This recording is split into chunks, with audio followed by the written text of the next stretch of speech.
যাদেরকে তাদের পিতা, স্বামী, ভাই ঘরে রাখতে চাইবে তারা ঘরে থাকবে না। আপনি কি বুঝতে পারছেন তারা কারা?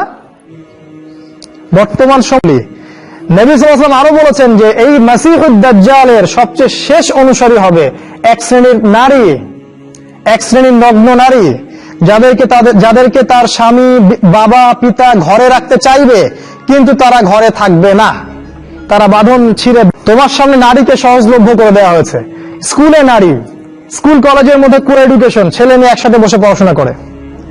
একটা মেয়ে এরকম নগ্ন পোশাক পরে আমার সামনে যদি বসে থাকে দিনে 5 ঘন্টা, কয়দিন আপনি জেনা থেকে দূরে থাকতে পারবেন বলেন তো? আজকে আপনি দেখা করবেন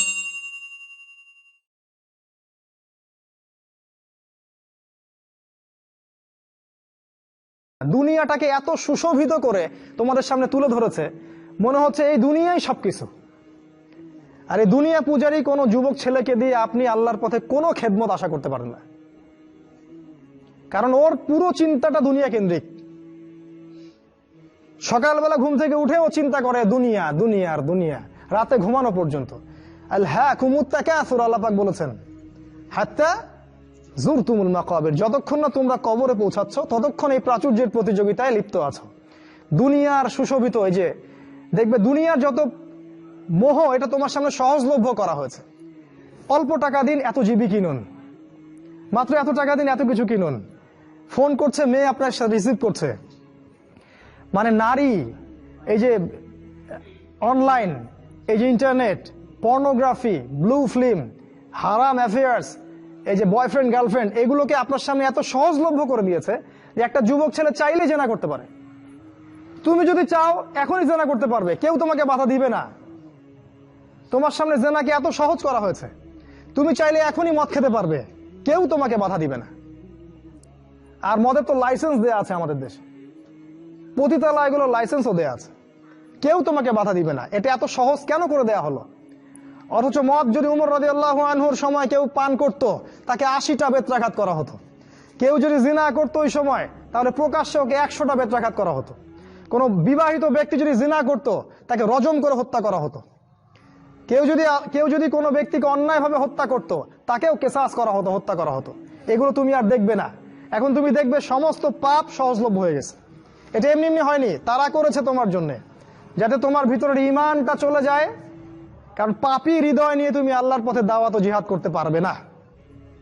কদ আফলাহা মান যাক্কাহা ওয়া কদ খাবা মান দাসাহা, যে পবিত্র হয়েছে সে সফল, আর সে ধ্বংস হলো যার ভিতরটা কলুষিত হয়ে গেছে। তোমার ভিতরটা কলুষিত হয়ে গেছে, তোমার ভিতরে কোন রকম চেতনাই নাই আল্লাহর পথে দাওয়াতের এবং জিহাদের, এটা ধ্বংস করে ফেলা হয়েছে। কারণ পাপ করতে করতে করতে করতে তোমার ভিতরে কালিমা লেপন হয়ে গেছে। কারণ তুমি দিনে একটা বারও আল্লাহকে বলো না আস্তাগফিরুল্লাহ ওয়া আতুবু ইলাইহি। খেয়াল করে দেখবা, কোরআন তেলাওয়াত শুনে তোমার চোখ দিয়ে কখনো পানি পড়ে না। কখনো কি খেয়াল করেছো যে কোরআন তেলাওয়াত তোমার সামনে দিন রাত করা হচ্ছে, তোমার চোখ দিয়ে এক ফোঁটা পানি বের হচ্ছে না? কেন বের হচ্ছে না? কারণ তোমার ভিতরে সেই পরিশুদ্ধ হৃদয়টা নাই, তাসকিয়া নূরটা নাই, পাপ দিয়ে ভর্তি হয়ে গেছে। 6 নাম্বার, নারীকে তোমার সামনে সহজলভ্য করা হয়েছে। নারী, মেয়েদেরকে তোমার সামনে এমন ভাবে উপস্থাপন করা হয়েছে ল্যাংটা করে। রাসূল সাল্লাল্লাহু আলাইহি ওয়াসাল্লাম বলেছিলেন যে শেষ জামানায় 2 শ্রেণীর মানুষ আসবে যাদেরকে আমি এখনো দেখি নাই।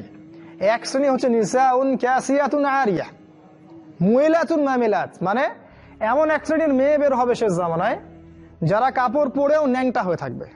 ভাষাটা ভালো করে বোঝেন, কাপড় পরেও তারা নগ্ন হয়ে থাকবে। আমার মনে হয় না এটার ব্যাখ্যা করার দরকার আছে।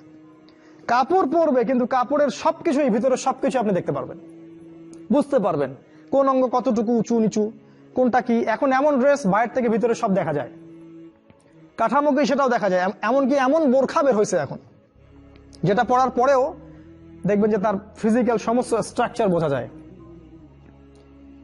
এই যে নারীরা বের হবে, এটা রাসূল আগেই বলেছিলেন।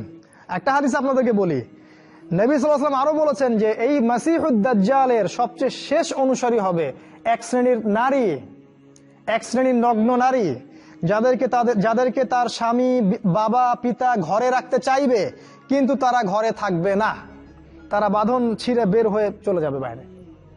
আবার বুঝাই, শেষ জামানায় মাসিহুদ দাজ্জালের অনুসারী হবে এক শ্রেণীর নারী, যাদেরকে তাদের পিতা, স্বামী, ভাই ঘরে রাখতে চাইবে তারা ঘরে থাকবে না। আপনি কি বুঝতে পারছেন তারা কারা? বর্তমান সময়ের এই ফ্যামিনিস্ট রেভলিউশন যারা করছে এরা সবাই দাজ্জালের অনুসারী। দাজ্জাল যখন বের হবে এরা সবাই তাকে অনুসরণ করবে, অবশ্যই করবে।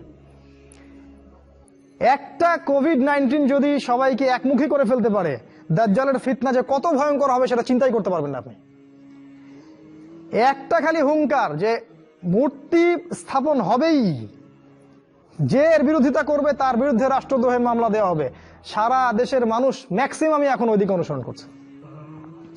এই যদি অবস্থা, তাহলে দাজ্জাল যখন বের হবে তখন যে কোটি কোটি মানুষ তাকে অনুসরণ করবে না, এটা কি কোনো গ্যারান্টি আছে? বরং কোটি কোটি মানুষই তাকে অনুসরণ করবে। তোমার সামনে নারীকে সহজলভ্য করে দেওয়া হয়েছে। স্কুলে নারী, স্কুল কলেজের মধ্যে কো এডুকেশন, ছেলে মেয়ে একসাথে বসে পড়াশোনা করে। একটা মেয়ে এরকম নগ্ন পোশাক পরে আমার সামনে যদি বসে থাকে দিনে 5 ঘন্টা, কয়দিন আপনি জেনা থেকে দূরে থাকতে পারবেন বলেন তো? আজকে আপনি দেখা করবেন, কালকে নোট নিবেন, তারপরে দেখা সাক্ষাৎ হবে, কফি খাবেন, এক পর্যায়ে ঘুরতে যাবেন, ডেটে যাবেন, আস্তে আস্তে আস্তে আস্তে তার সাথে আপনি জেনায় লিপ্ত হয়ে যাবেন। এর জন্য কি শুধু ছেলেটা দায়ী? এর জন্য কি শুধু ছেলেটাই দায়ী? এই মেয়েটাও দায়ী, এই মেয়ের পরিবারও দায়ী, এই ছেলের পরিবারও দায়ী। আর সবচেয়ে বড় দায়ী হচ্ছে সে ব্যক্তি যে এই সিস্টেমটাকে লঞ্চ করেছে এই দেশের মধ্যে, যে সিস্টেমের মধ্যে পড়াশোনা করাচ্ছে, এরাই সবচেয়ে বড় দায়ী। সূরা নূরের একটা আয়াত আছে না, যে যারা মুমিনদের সমাজের মধ্যে এই অশ্লীলতা ছড়ায় তারা যেন সতর্ক হয়ে যায়, আল্লাহর পক্ষ থেকে ভয়ঙ্কর আযাব তাদের উপর আসবে। হাদিসে আসছে এমন এমন রোগ ব্যাধির উদ্ভব হবে যেটা আগে কখনো হয়নি। এই দেখেন কি হচ্ছে এখন, এমন এমন রোগ